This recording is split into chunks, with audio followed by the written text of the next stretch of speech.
আসসালামু আলাইকুম। সংবাদে আপনাদের সবাইকে স্বাগত। সংবাদ শিরোনাম। ভোটে লেভেল প্লেইং ফিল্ড নিশ্চিত করবে কমিশন, আপিল বুথ পরিদর্শন করে জানালেন সিইসি। প্রয়োজনে প্রশাসনের রদবদল করতে পারবে ইসি বললেন মন্ত্রী পরিষদ সচিব। নির্বাচন কমিশন যদি কনভিন্সড হয়, তারা যদি মনে করেন যে রদবদল প্রয়োজন, তাহলে তারা বলবেন, তখন আমরা সেটা বিবেচনা করব। তারা কনভিন্সড হোক আগে।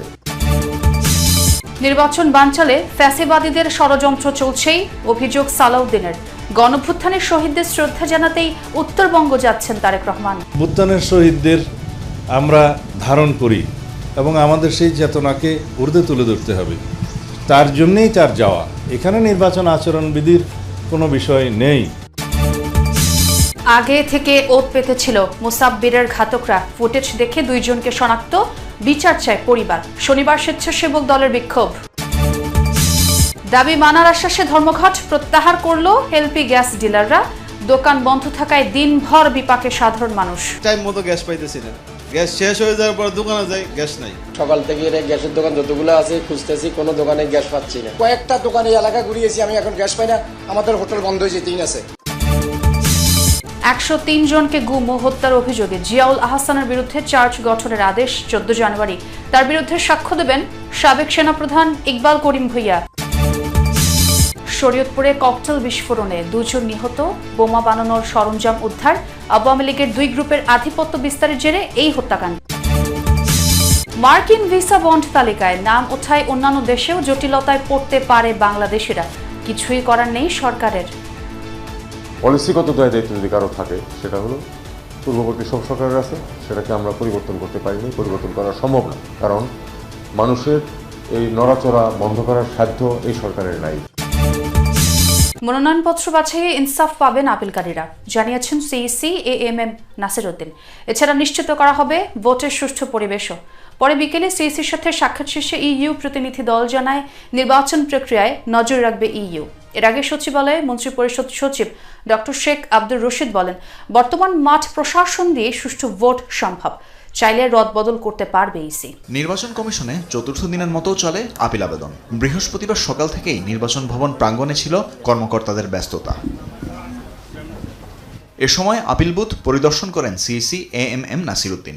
জানান, রিটার্নিং কর্মকর্তা যে সিদ্ধান্তই দিক, ন্যায় বিচার নিশ্চিত করা হবে। আমরা ইনসাফ করবো ইনশাল্লাহ। দেখবেন যে আমাদের হিয়ারিং হওয়ার পরে দেখবেন আপনারা যে আইন অনুযায়ী যা হবে, বিধিবিধান অনুযায়ী যা হবে, আমরা সেই ধরনের সিদ্ধান্ত দিব। এবং আইন তো সবার জন্য সমান, সবাই তো মানতে বাধ্য হবে। পরে বিকেলে সিইসির সঙ্গে সাক্ষাৎ করতে আসেন ইইউর 4 সদস্যের প্রতিনিধি দল। সাক্ষাৎ শেষে কথা বলেন ইইউ ইলেকশন অবজারভেশন মিশনের প্রধান পর্যবেক্ষক। জানান, নিরপেক্ষ অবস্থান থেকে পর্যবেক্ষণ করা হবে নির্বাচন।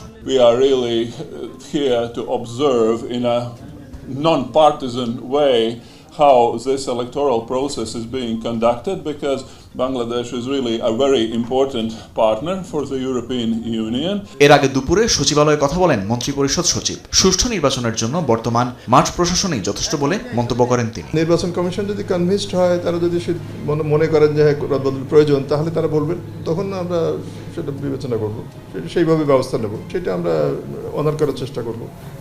তারা কনভিন্সড হোক আগে। পতিত ফ্যাসিবাদী শক্তি নির্বাচন বানচালের নানা ষড়যন্ত্র অব্যাহত রেখেছে বলে মনে করে বিএনপি। দলটির স্থায়ী কমিটির সদস্য সালাউদ্দিন আহমদ বলেন, মুসাব্বির হত্যাকাণ্ডের মতো বিচ্ছিন্ন ঘটনা নির্বাচন আয়োজনে প্রভাব ফেলবে না। গুলশানে বিএনপি চেয়ারপারসনের কার্যালয়ে তিনি জানান, অভ্যুত্থানের শহীদদের শ্রদ্ধা জানাতেই ভারপ্রাপ্ত চেয়ারম্যান তারেক রহমান উত্তরবঙ্গ সফর করবেন। বুধবার রাতে রাজধানীতে বিএনপির অঙ্গ সংগঠন স্বেচ্ছাসেবক দল ঢাকা মহানগর উত্তরের সাবেক সাধারণ সম্পাদক আজিজুর রহমান মুসাব্বির গুলিবিদ্ধ হয়ে নিহত হন।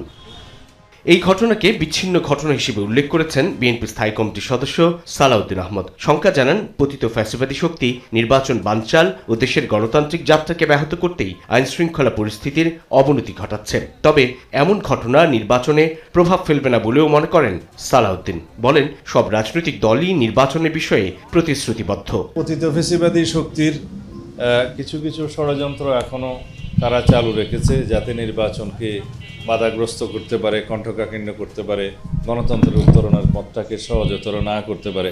কিন্তু তাদের সেই প্রচেষ্টা কখনো সফল হবে না। এদেশের মানুষ প্রতিজ্ঞাবদ্ধ এবং অঙ্গীকারাবদ্ধ গণতন্ত্রে তারা ফিরবেই এবং একটি সুষ্ঠু নিরপেক্ষ অবাধ নির্বাচনের জন্য আমরা সবাই অপেক্ষা করছি, সারা জাতি অপেক্ষমান। শুটাররা আগে থেকেই ওত পেতেছিল।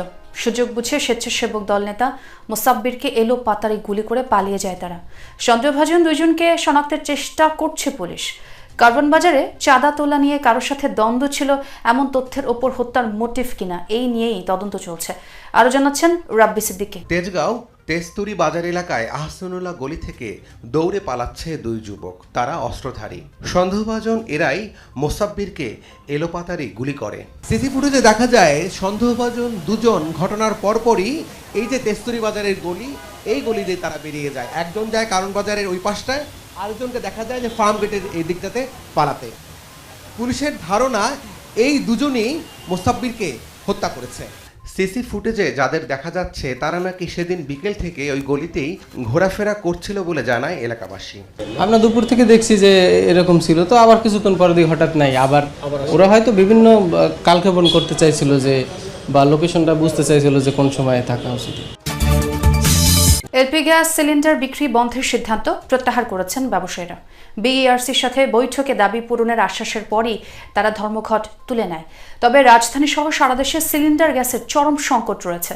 সব দোকান বন্ধ থাকায় বৃহস্পতিবার চড়া দামেও ভোক্তারা গ্যাস কিনতে পারেননি। কোথাও গ্যাস সিলিন্ডার মিলছে না, এতে বাসাবাড়ি ও খাবার হোটেলগুলো বিপাকে পড়েছে। ব্যবসায়ীরা সরকার নির্ধারিত দামের সঙ্গে খুচরা পর্যায়ে আরও প্রায় 200 টাকা বাড়ানোর দাবি জানান। আওয়ামী লীগের আমলে গুম ও বিচার বহির্ভূতভাবে 103 জনকে হত্যায় এনটিএমসির সাবেক মহাপরিচালক ও সাবেক সেনা কর্মকর্তা জিয়াউল হাসানের বিরুদ্ধে অভিযোগ গঠনের আদেশ 14 জানুয়ারি নির্ধারণ করেছে আদালত। এর আগে তার পক্ষে শুনানি করেছেন তার আইনজীবীরা। গত রোববার অভিযোগ গঠনের শুনানি শেষ করে বিচার শুরুর আবেদন জানায় প্রসিকিউশন, যেখানে গুমের পর গাজীপুর, বরগুনার পাথরঘাটার চরদুয়ানি ও সুন্দরবনে জলদস্যু দমনের কথিত অপারেশনের নাটক সাজিয়ে মোট 103 জনকে হত্যার অভিযোগ আনা হয়। আর শুনানি শেষে চিফ প্রসিকিউটর বলেন, জিয়াউল আহসানের বিরুদ্ধে সাক্ষ্য দেবেন সাবেক সেনাপ্রধান জেনারেল অবসরপ্রাপ্ত ইকবাল করিম ভূঁইয়া। এদিকে মানবতা বিরোধী অপরাধের মামলায় সাবেক মন্ত্রী দীপু মনি সহ 13 আসামির বিরুদ্ধে তদন্ত প্রতিবেদন দিতে 3 মাস সময় বেঁধে দিয়েছেন ট্রাইব্যুনাল। ফৌজদারি অপরাধ যখনই করা হোক না কেন 100 বছর পরেও তার বিচার হতে পারে, সুতরাং 15 বছর পরে বিচার কেন করা হচ্ছে বা ইত্যাদি, এই প্রশ্নটা আসলে অবান্তর। এবং এটার আরেকটি গুরুত্বপূর্ণ অ্যাঙ্গেল রয়েছে যেটা চিফ প্রসিকিউটর আদালতে ক্লিয়ার করেছেন, যে 15 বছর পরে বিচার হচ্ছে কারণ এর মধ্যে জুলাই সংঘটিত হয়েছে। সরকারের পক্ষ থেকে, স্বরাষ্ট্র মন্ত্রণালয় থেকে সিদ্ধান্ত হয়েছিল এবং এটা কমব্যাট অপারেশন হয়েছিল। এই ঘটনার প্রেক্ষিতে আজকে এই যে superior responsibility or any other tribunal act attract করে কোনো মামলা চলতে পারে না বলে আমি দাবি করেছি।